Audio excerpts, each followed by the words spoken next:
Hello and welcome to this, the Books Crypto Club weekly catch-up on Zoom. It is Sunday, the 8th of May, 2022. And as is normal with these sessions, we're going to go wherever the conversation goes. Typically, we talk about cryptocurrencies, blockchain, DeFi, crypto for novices, trading, NFTs, ICOs, STOs, a whole range of other letters. If you enjoy this, do remember to click on the subscribe button, smash the like, make comments. Even better, come along to a future session. We hold these sessions every Sunday at 7 p.m. UK BST. They're open for an hour and they're open to everybody, whether you're a novice or an expert or something in between.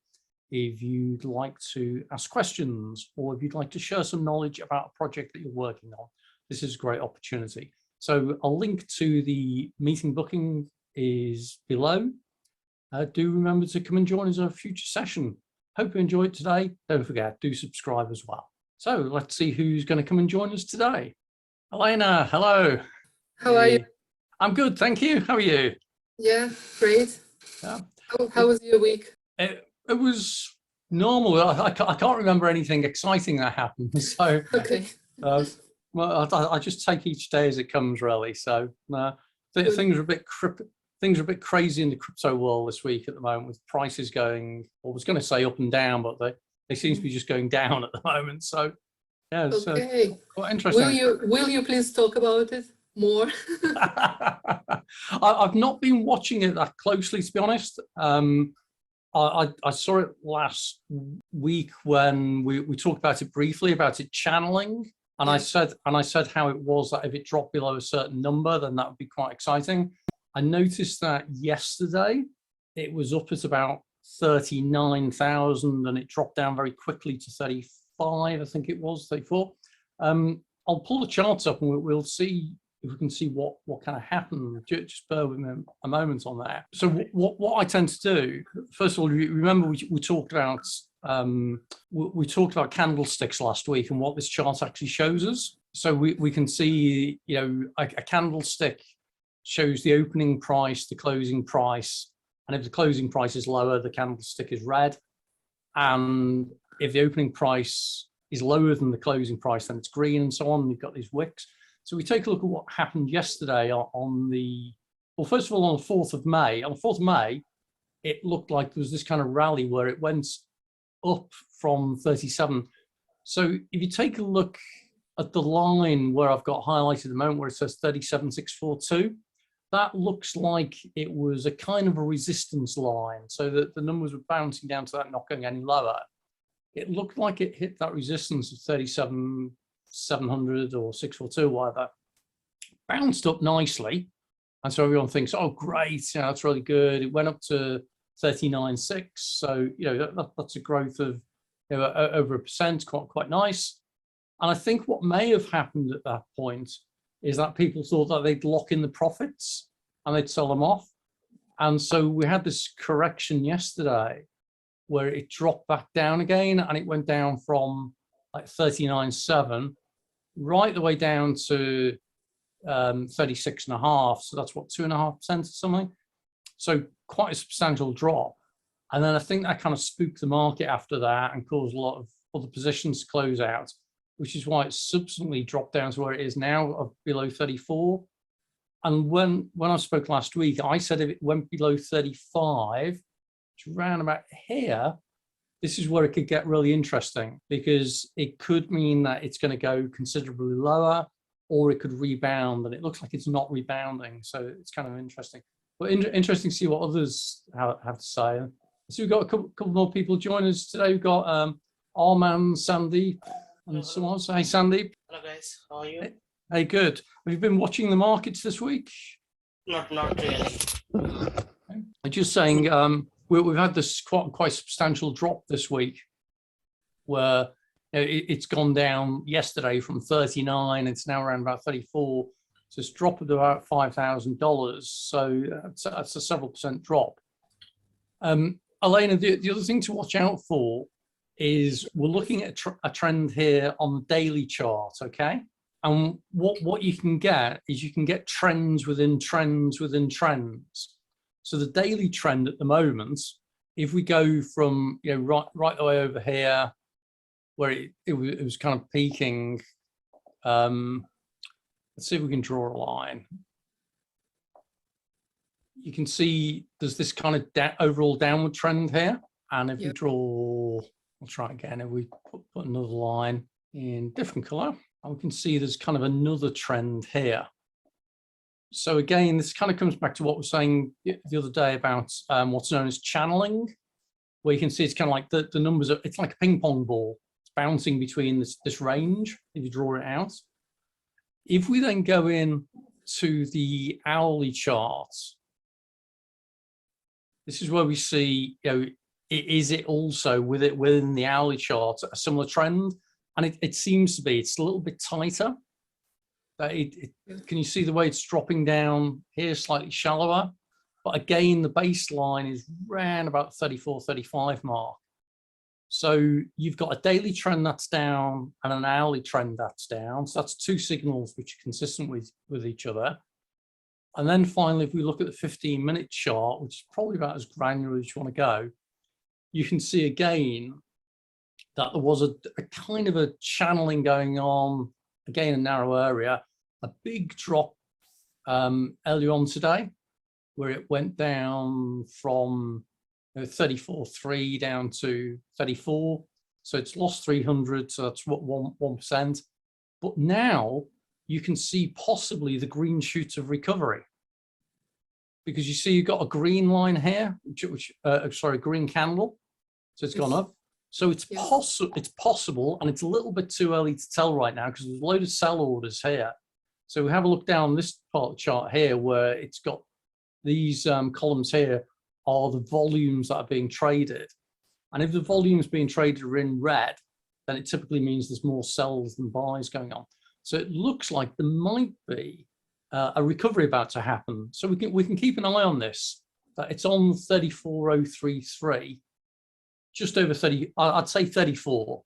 So let's see where we are in 30 minutes time, because this might be the sign that there's the beginning of a recovery. And this takes us to the other thing about charting, and it becomes more of an art than anything else for some people. We're now looking at the 1 minute chart. So this is the trading things every minute.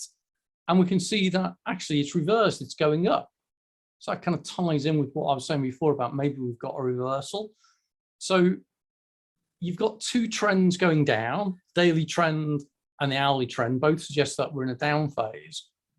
But the 15-minute trend and the 1 minute trend are suggesting things are beginning to go back up. So by drilling into the more level of detail, we might be beginning to see the first signs of recovery, which is interesting.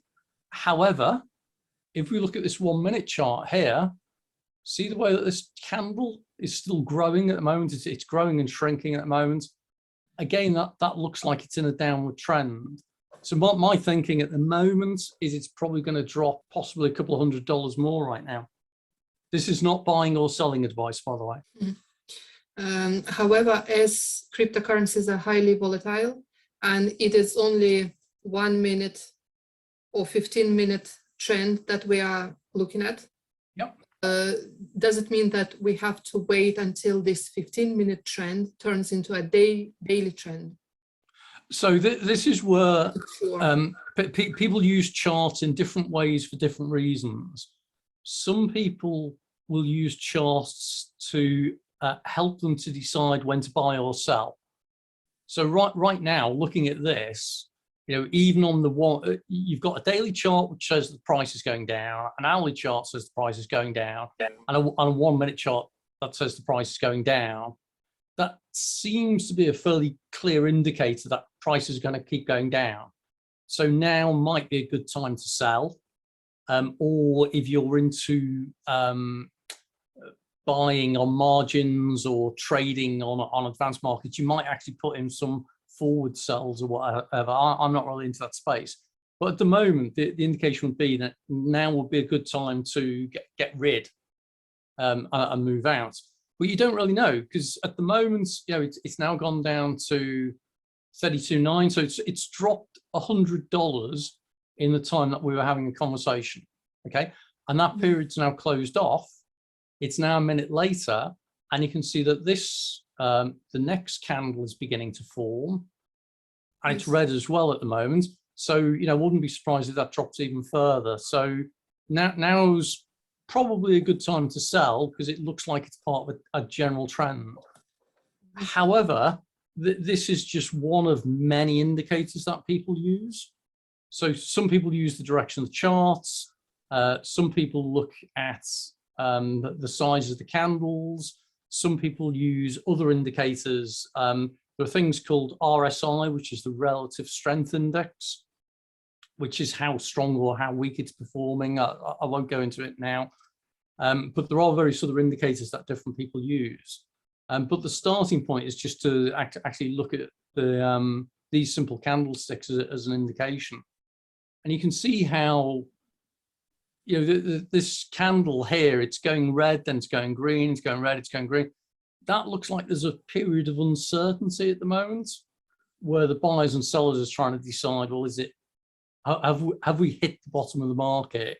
Is it a good time to buy back in or not? So me, I'd wait until a few of these candles start going up again before I started putting a buy order in. But that's just purely my approach and doesn't always work. Don't know if anyone else is on the call who's got any other thoughts about what they do. JT's staying quiet because this is all about trading and he's into more interesting things. But does anybody who's on the call at the moment actively trade in any way, or are you just watching and learning at the moment? Watching and learning. Yeah, I mean, pretty much watching and learning. And if I may ask you one thing, depends on the time zone. Have you noticed any trend? I mean, because, you know, some of the countries like the US waking hours and, you know, other countries waking hours are different. So that do you see I mean, do you find it, you know, during the times? So in share trading, it used to be, was it 2 p.m. when New York woke up? Then you would see share volumes increase and that kind of thing. You do have a little bit of that with the USA waking up 8 hours after the UK. Then you've got the Asian market. The Asian market tends to drive a fair amount of traffic these days. But as to whether it has an influence as to whether prices are going up or down, I really don't know. But you see what's happening at the moment with this. What we're saying about the market was unsettled and it was uncertain. It seems to have settled down at 33.8 and it's now beginning to work its way back up again. So we'll see. So it means that quite a big amount of people were watching this trend, and then as they saw that the price dropped down, everyone started to buy.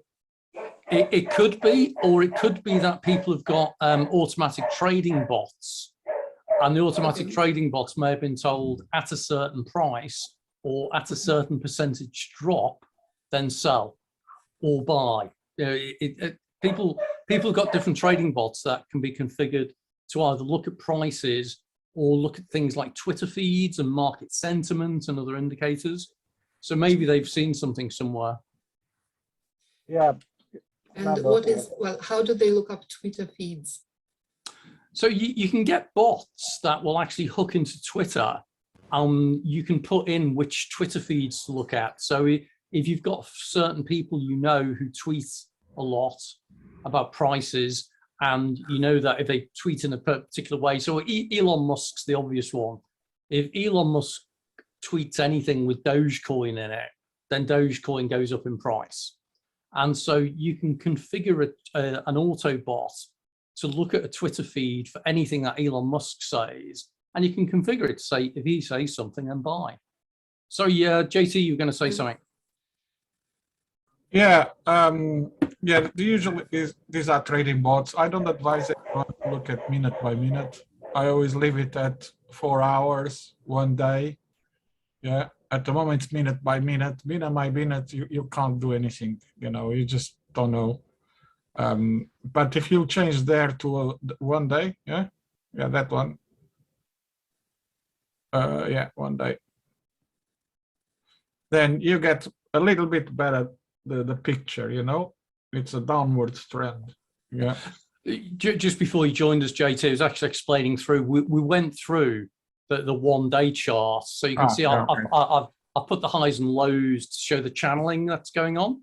Yeah. And then I drilled from the 1 day into the 1 hour, which is showing the same trend. And then I drilled into the 15 minute and then into the 1 minute. I was just describing how it is that you can have an overall trend.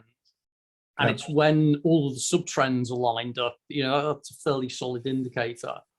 Yeah, because at 1 hour and even 4 hours, I mean, this is for very professional traders that they can actually spot a few things. They have other tools aligned to this one, but usually you're right. It's the trading bots or orders being filled. So if you are an exchange, you can put buying orders if you can put a threshold. It's 33 or 32, whatever. You say a buy, whatever, 1 million, $10,000, $1,000, whatever you want, of whatever crypto you want, actually. So those buying orders, usually when there's a downward trend, when you see that it's pushing up green, that's probably a big buying order at that point, yeah?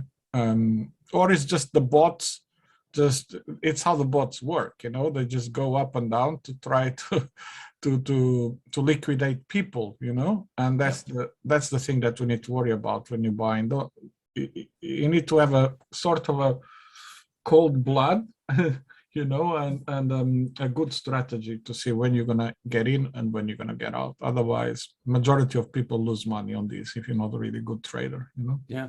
The other thing to be aware of as well is that we are specifically looking at trading of Bitcoin against Tether, so USDT, so it's equivalent to the dollar, explicitly on the Binance exchange. So this is what is happening on the Binance exchange. If we look on another exchange, then the actual activity might be slightly different. And what people do is that they'll have bots that monitor multiple exchanges, and they'll look for any trends and activities that are going on other exchanges. Binance, I choose because the user interface, as you can see, is relatively simple. It's easy to use, and it's probably the largest volume trading exchange. But there are other exchanges out there that people trade on as well. And sometimes people have bots that monitor what's going on another exchange and then against Binance, and they get an overall picture type thing as well. It's interesting that eToro claim that eToro allow you to buy and sell cryptocurrencies. And I spoke to them a while ago and said, well, which exchange are you comparing to when you show Bitcoin prices? And they said all of them, which didn't fill me with any great thinking about that, because it's unlikely that they monitor every single crypto exchange. But what they probably do is they monitor the major ones, so probably half a dozen of them or something. Did I miss anything, JT? Yeah. Yeah, certain thing. No advice for anyone, is obviously, as we always say, but you have to be careful to decide who you use. eToro, I particularly don't like it because I tried it once and it's very clunky. And then the second bit was when I just was playing with it. When I exchanged the same amount, I was really playing with it, exchanging the same amount of Ethereum on Binance and the same amount on eToro, and I get less 15% on eToro. So for me, that was like, for sure, this is not a good idea, But again, I don't want to give advice to anyone. It might have been just my experience. I don't know. Yeah, but that's what it put me off, and I never looked back at even trying again. Yeah. And it is something worth bearing in mind for novices in particular. Take a look at what the fees are that an exchange or whatever charges. So eToro I didn't used to like because you couldn't actually buy the actual cryptocurrency. You bought a position in the cryptocurrency. So if you think about, if you've got the private key to the crypto, then you own it. With eToro, they used to operate a custodial service where you didn't own the key. And so what it meant was that you effectively owned a position in a pool of Bitcoin. You didn't actually own the actual Bitcoin. And I think they've got something where you can actually own it now, so that may have changed. But I tend to stick to Binance. But as I say, do watch out for things like exchange fees and what the actual numbers are that they charge. You know, so some of them, they've got what is called the buy-sell spread, which is how much they buy for and how much they sell for. And the spread is the difference between the two numbers, and that's where they make money. Some exchanges will have wider spreads than others. And so this is why you can sometimes buy, Bitcoin at a particular price, and you think, oh, it's gone up, $200 or something, I'm well ahead here. And when you try and sell it, once you've allowed for the buy-sell spread, and once you've allowed for the fees, you're still behind and you're still losing, even though you think, oh, Bitcoin's gone up by $200. Why haven't, my holdings gone up? So hopefully that explains what we're saying, Elena. Just trying to, understand the NFT side, how we can buy an NFT. I mean, NFTs are something like, the digitals, I think, but how can I buy NFT, which if I don't understand the, ins and outs of the, the canvas or any, I mean, is any advice on that, please? Yeah, so I think I've still got the Binance screen up. So Binance is like a major exchange for buying and selling cryptocurrencies. But what they now have is, if you have a look up at the top, they've got NFT. So you can actually buy NFTs directly through Binance. And they now maintain a list of the, as they call it, the preferred creators or recommended creators or whatever. And they now have, I'm guessing you can still see this, but they've got, creators and collections and this kind of thing. So if you're into a particular collectible marketplace, you can now buy through Binance. So if you know what you're doing, then you can buy NFTs directly off Binance if you want to. If you're into things like digital art, then there are dedicated sites. There's one which is OpenSeas. There are various NFT websites you can go to that are kind of like, I've described them as niche websites. So if you're into digital art, then OpenSeas and Wearable are a couple that are well known in this space. Really depends why you're buying NFTs, to be honest. Is it that you're buying them because you think they're going to go up in price, or is it because you want a piece of digital art? What's your preference? Well, my preference is, it's the same like the crypto, where it may go up in the price, so that's only the intention. And that's fair. Some people are getting into NFTs because it's another way of making money. Others, sorry, I've just pulled up Rarible while we're talking here. Rarible does a lot of like digital art type things. So if you're into crypto art, there are dedicated platforms in there. But to be honest, if you're just looking to make money out of NFTs, my gut feeling is that NFTs are an excellent way of losing all your money very quickly. So I would just suggest being very, very careful with that. Okay. I know that there is a lot of money to be made out of them, but I would not go off recommending any in particular. All I would say is be very, very careful about any recommendations that you get off anybody on the internet. So you can join various crypto groups or NFT groups on Facebook or WhatsApp, and they'll be pumping certain NFTs. I would just be very, very careful. Just treat it like any other cryptocurrency and do a little bit of research behind it, and don't necessarily believe it. Because a lot of NFTs, the people are moving in on what's known as FOMO, the fear of missing out. And so they'll pump something and encourage you to buy it just by making you think, oh, if I buy this, it'll go up 100-fold.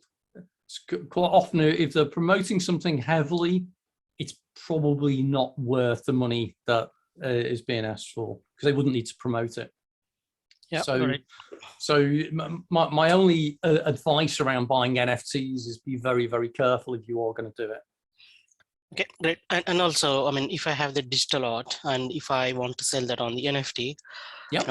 I can upload into one of the platform, and that can be go. However, let's say somebody comes and almost if it's not it's 99% exact and do the same thing, how that can be stopped? Is there any mechanism there? Or Okay, so the first thing is most people, even the people who buy and sell NFTs, most people don't understand what an NFT is. Okay, so an NFT is not the end image that you see. So the way you see Bay Area Yacht Club and these monkeys or apes or whatever, that is not the NFT. That is a digital image. An NFT is an entry in a smart contract that says who owns that digital image. Okay, so all you own with an NFT, I describe it in some ways as it's a bit like having a photocopy of a bill for a piece of art that you bought. It's not the piece of art, it's evidence that you own the piece of art. So if you think about a JPEG, an MP3, a movie file, any digital file or asset, an NFT only shows that you own it. It doesn't prevent use of it. It doesn't prevent someone from copying it, anything like that. And most people who buy NFTs don't realize that. Yeah, it's like any other. Look, there's a couple of things that people need to understand. Yeah, if you go to any image site, yeah, there's plenty of them, stock images. Yeah, these are images that have owners. Yeah, and if you copy them, you're breaking copyright laws. You can't use them. Just because it's on internet, it's a JPEG, it doesn't mean you can copy it. Somebody owns that. Yeah, so.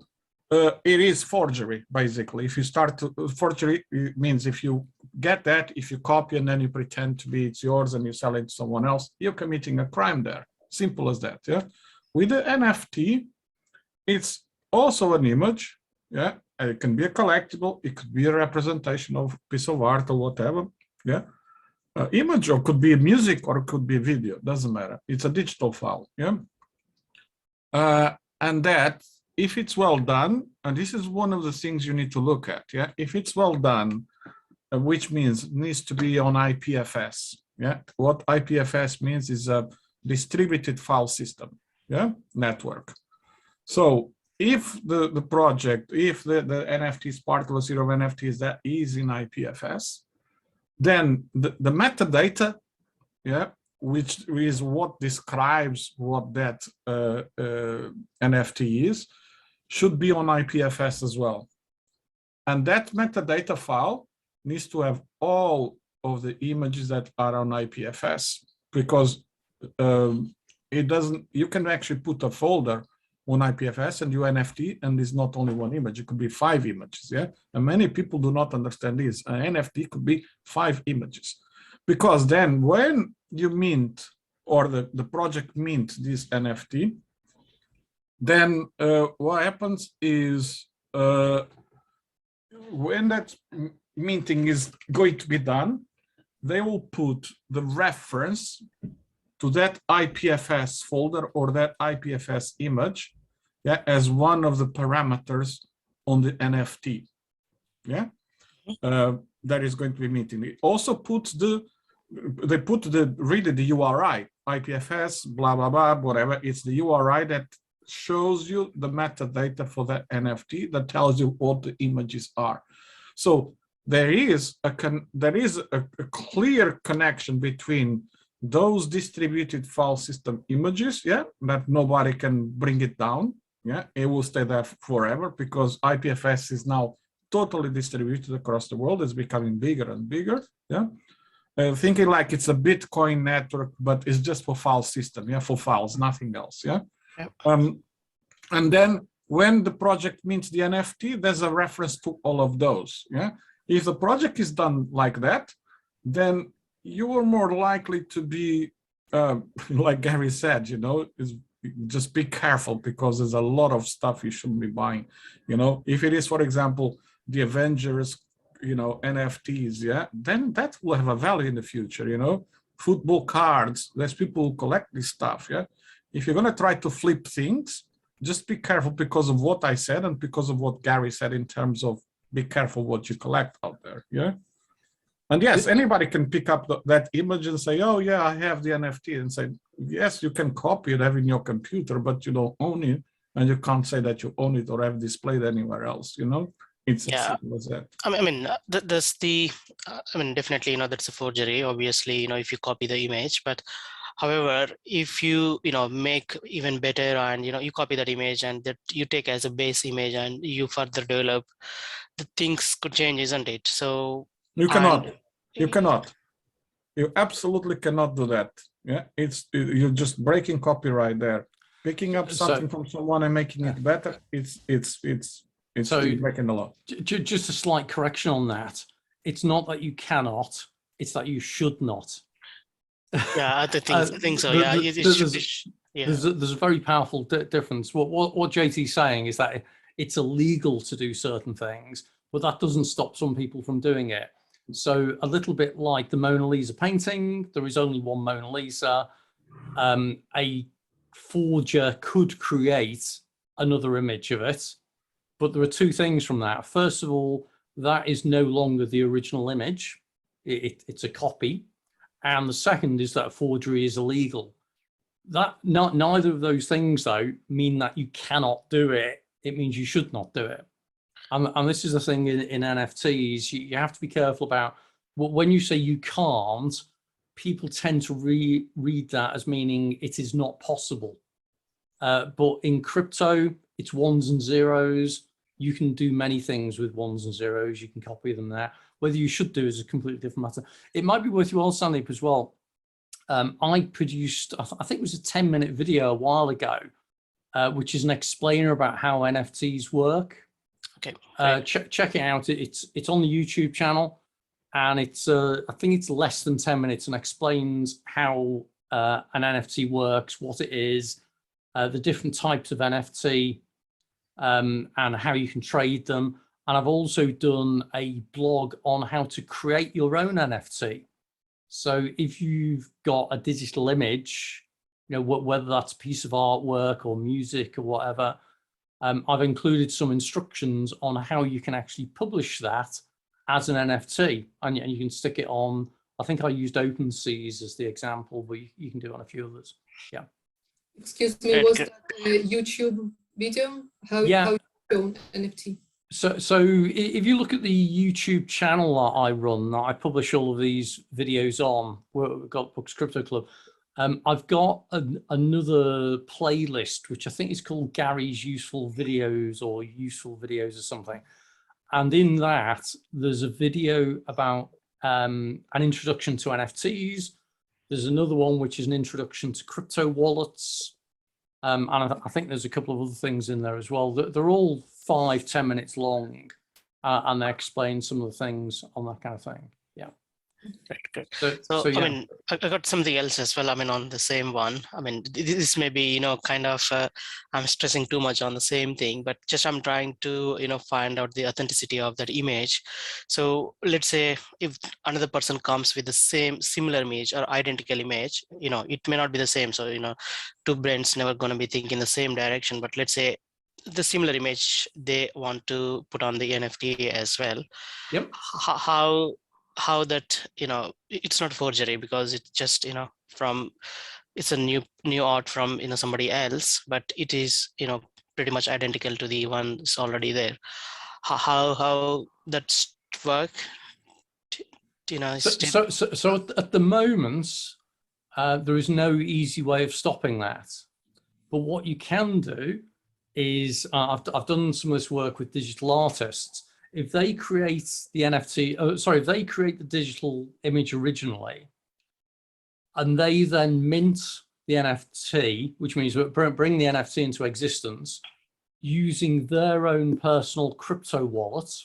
So that anything that has come from that crypto wallet is from that artist.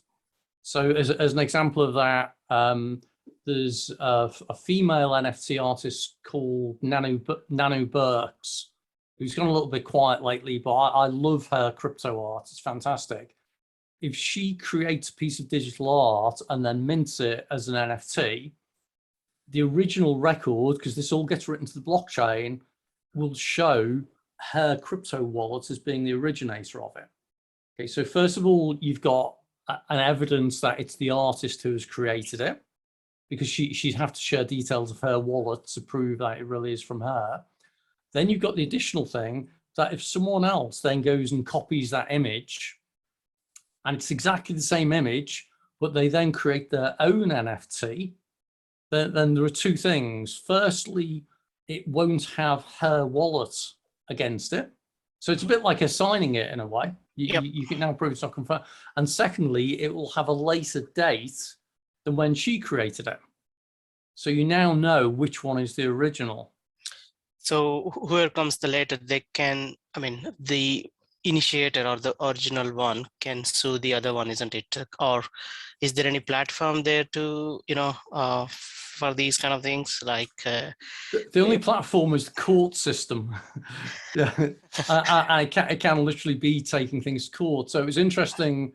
There was a court case. It was a high court injunction, I think, a few months ago in the UK, around someone sort of slightly different, but she had a couple of NFTs that were taken from her wallet, and that went into the UK High Court system, and they confirmed that these NFTs were owned by this original person.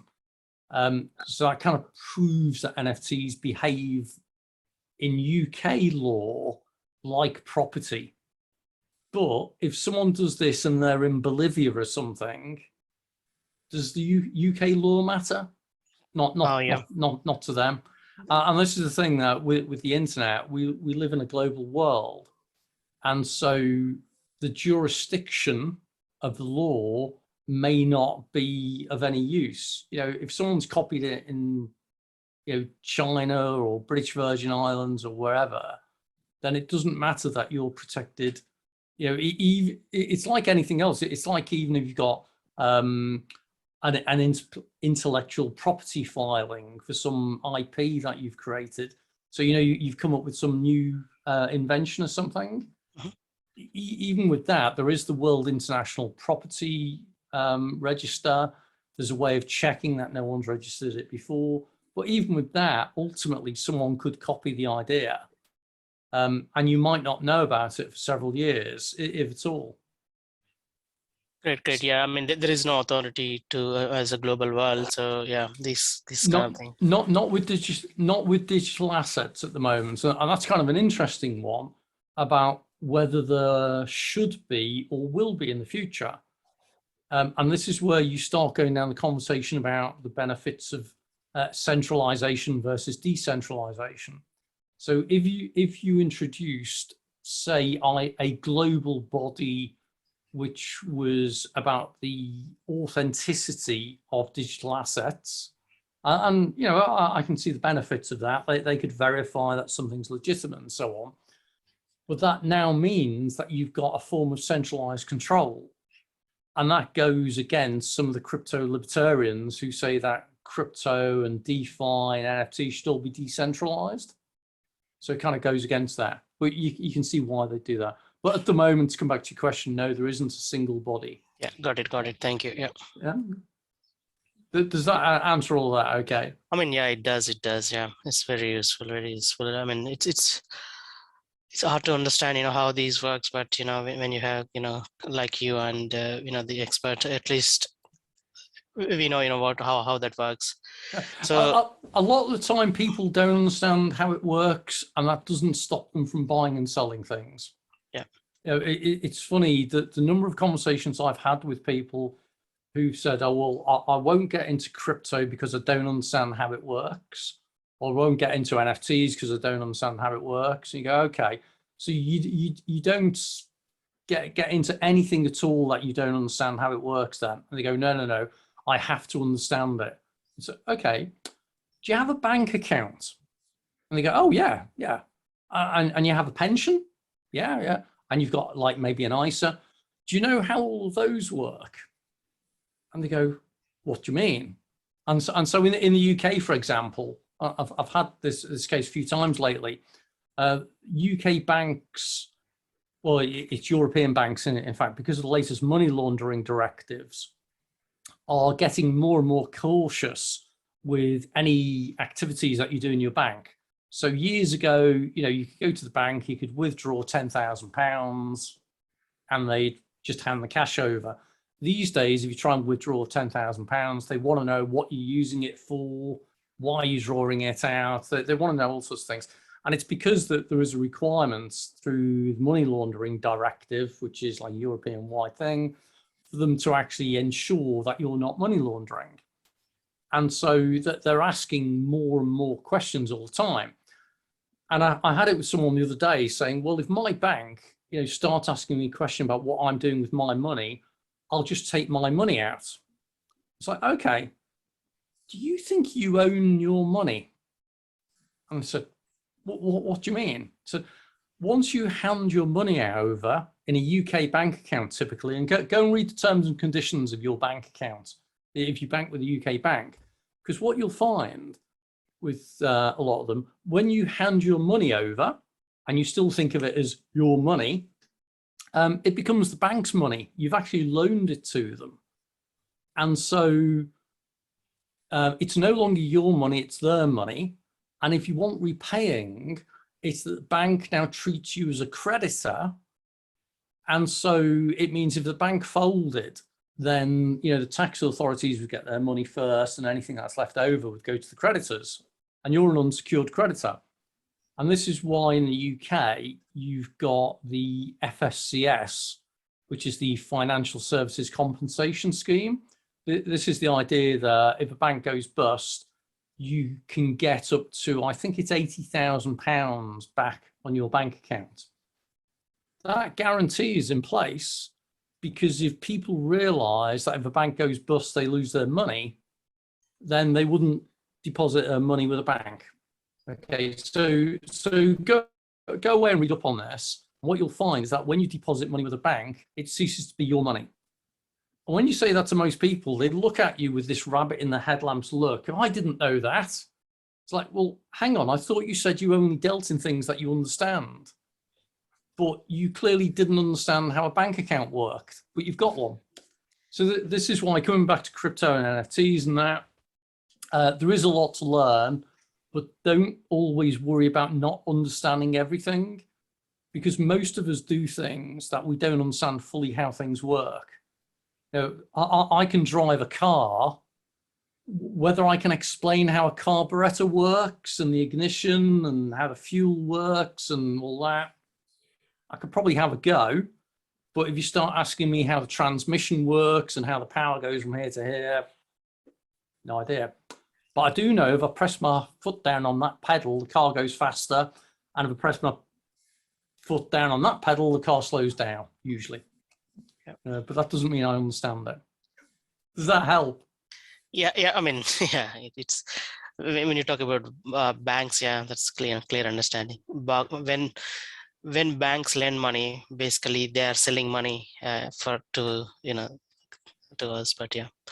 Well, that's interesting. The other one to go and read up on, and this is where you find that getting into cryptocurrency makes you more aware of how real money works, as I describe it, because people say, oh, crypto, it's not backed by anything.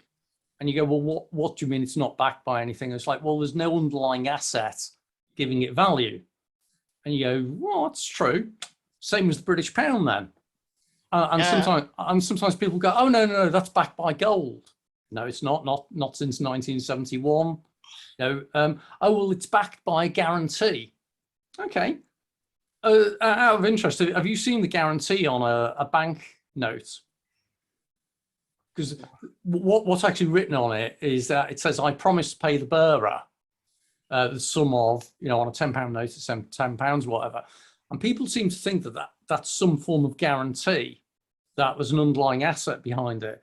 And actually, it's a promise that if you go to the Bank of England on Threadneedle Street in London and you take a £10 note to them, you can hand over that £10 note and they will honor it, and they will give you £10.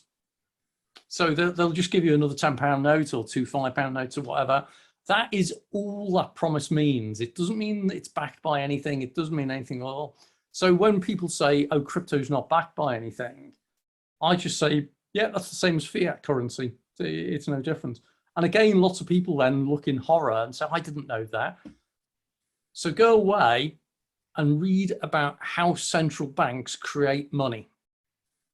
And this is where it gets fascinating, because most people don't understand, you know, when they talk about printing money, and it sounds like, oh, they're running a printing machine or whatever. Quite often they are. But you look about how money comes into existence, and it really is that the central bank has got a ledger. So think of it as like an Excel spreadsheet, and they put a number there and they say £100 million now exists. Yeah. It really is as simple as that. They put that entry.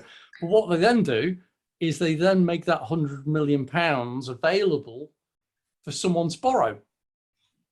And then those commercial banks then use that lending facility to grant retail banks the ability to lend money to other people. Yeah, that's why money, you know, we become, how can I say, less valued. Yeah. That's why sometimes, you know, in let's say Africa, when you want to buy a bread, you have to take, you know, maybe 100 tens to buy the bread. As you know, there is no, as you're saying, 1971, there is no backup as a, you know, any natural resource. So yeah.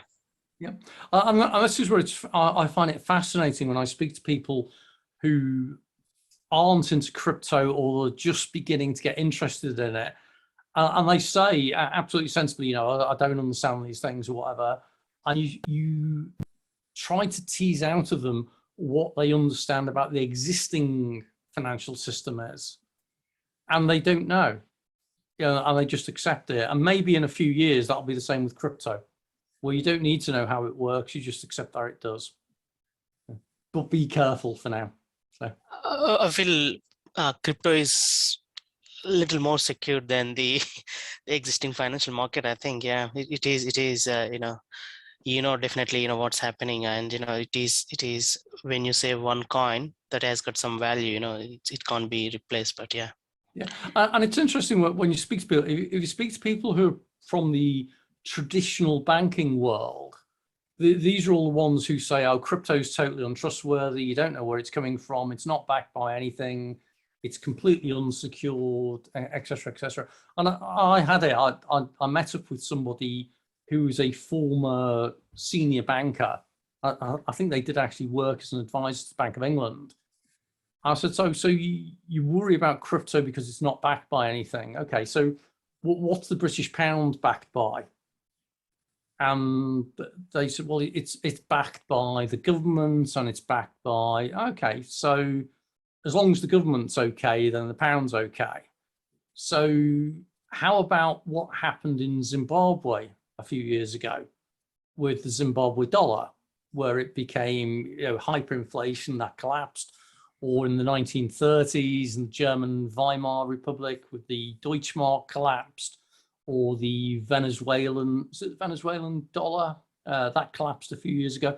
So even government-backed currencies can collapse depending upon which government type thing. So I say to people, you know, crypto is not perfect, but yeah, it's not backed by anything. That's very true. Neither are most government currencies. Most things are backed by having enough people who believe in them, and that's all it is. It's perception, and that's what gives Bitcoin its value. You know, Bitcoin's Pokemon cards that enough people want to buy or sell. So hopefully that covers it off. How are we doing for time? We're okay. A few minutes left. Yeah. Any other interesting questions? Elena, you always throw in some good ones. As Sandeep originally asked about NFTs, and we talked about Rarible and OpenSea. I'm just wondering if someone like Sandeep or like me would go and try to buy an NFT as an investment. Mm-hmm. what would be your like thoughts, not financial advice, but thoughts, how to pick an NFT at a floor price that will appreciate 1 million times? Yeah, that's not asking much, is it? You want it 1 million, you want it to increase 1 million times. Yeah. Yeah. Who do I send my invoice to for this non-financial advice? There's nothing. The best bet is look at the trends. Look at what other people are doing. So you'll see that there are certain trends that go on. So in the NFT space, you'll see things like BAYC, which is Bay Area Yacht Club. So these are the apes and this kind of thing. Or you'll see CryptoPunks. CryptoPunks was one of the original ones. To be honest, I think there's no sure way of knowing what's going to go up in price. In just the same way as, do you ever buy any artwork? Do you ever buy any paintings or any pictures? Not really. Okay. Do you like any particular artists? No? No? I haven't really been thinking about it. No, okay. But it's a similar thing with NFTs, a lot of them, that maybe it's just something that there's a particular style that you like. And I actually think with NFTs, you're better off buying something because you like it. And if it happens to go up in price, then that's a bonus. Yeah. So, as much as I'd love to own a Canaletto painting, I love Canaletto paintings, by the way. If I could buy one of those, I'd buy one, but I'd buy it so I can own it, not so I can go up in value. With NFTs, you really don't know. Some of them get hyped, some of them get, really heavily promoted. The best bet is just to look at what the kind of like the vibe is, what the trend is, but beware that most times if you see anything that is being heavily promoted and it's saying, oh, like buy this NFT, it's going to go up 1 million-fold. It's not. If they need to say that, then it's not. And what they're looking to do is to make you hand over money in the hope that it will. So I offer no thing about any certainties. There's no certainties in life. There's certainly no certainties in crypto. And definitely not. And also with the digital art, we can't physically, hang that at the wall, isn't it? It's just a digital art. If we own it. Okay. Yeah. So this is where there's kind of a crossover beginning to happen now between the physical world and the digital world. And so if you look at the likes of Samsung, so Samsung, South Korean device manufacturer, they make laptops, they make TVs, washing machines, mobile phones.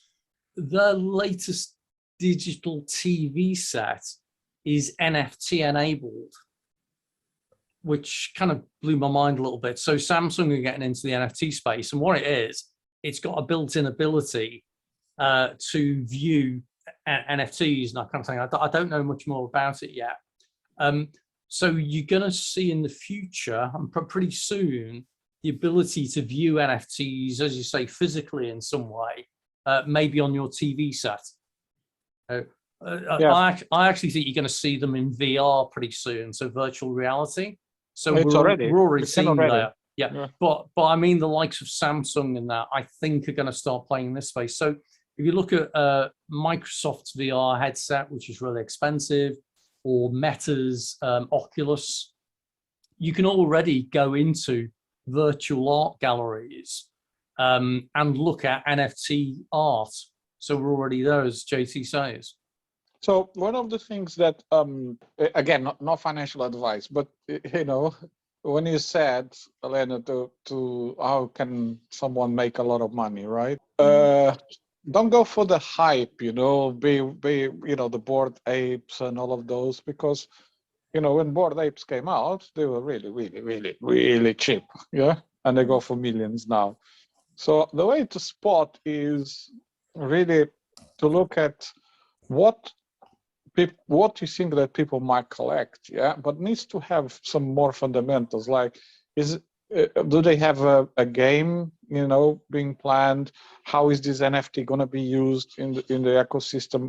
Look at the roadmap of the project, etc., etc. So all of those things will potentially make that NFT worth a lot of money in the future. Yeah, but also you need to look at other things around. You know, it is really about communities. Everything, I keep telling people, it's about people liking things. You know, and the communities make a big a big impact, really, because it is about do people like it, when people collect it, do people want to own it? You know, all of those things are extremely important for the success of any crypto or any NFT project. Yeah. So, I mean, it's complex. There's no secret, like Gary said, but, you know, above all, make sure of one thing. Yeah, it's something that you like, because, you know, if you don't, you get yourself into something that we keep saying this, Gary, isn't it? It's a very liquid market, you know, art and collectibles, you know. Yeah, I keep calling BAYC the Bay Area Yacht Club as well. It is actually Bored Apes. You know, we've got it up here. It's the Bored Ape Yacht Club, and these in particular have really built up a following, and so typically Bored Apes tend to go up in value. But even with some of those, I think someone was saying the other day that some of those have gone down in price as well. So there's no guarantee anymore. Originally, if you'd bought these originally, that they've rocketed up, but whether they've maybe, you know, stopped and they've peaked up, I don't know. So this is where I say keep an eye out for any trends. So you might see a particular group of NFTs that have been released by a particular artist who's on trend in some way. So, you know, if Banksy suddenly released some NFTs, in all probability, they're going to go up in price. Yeah. And then you look at some of the mainstream brands. So, you know, Adidas, Coca-Cola, try to remember some of the others. But there's some mainstream brands now, particularly in the sports. So football clubs, American basketball clubs, they're all getting into this NFT space as well, where they're launching crypto collections, which are NFT based. That some of those seem to be doing well as well. So that's it, I'm afraid. We're out of time. It's 8 o'clock already. Time has flown. Hopefully you found that of interest and of use. I mean, we covered we covered some basic stuff around crypto, and covered some stuff around crypto prices and the candles and going up and down and looking at those. We looked at some stuff in NFTs. As always, none of what any of us say should be considered as financial or legal advice in any way. But I hope you found it of interest and of use. Thanks for sticking around. Yes, thanks, Gary. Thank you. Bye. See you all again. Bye-bye. Bye for now. Cheers. Cheers now. Bye now. Bye. Do click on the subscribe, do click on the like, do come along to a future session. They're open to all. There's a link in the comment section below where you can actually register and you can come along to a future session. Hope to see you there and hope you've enjoyed today's session.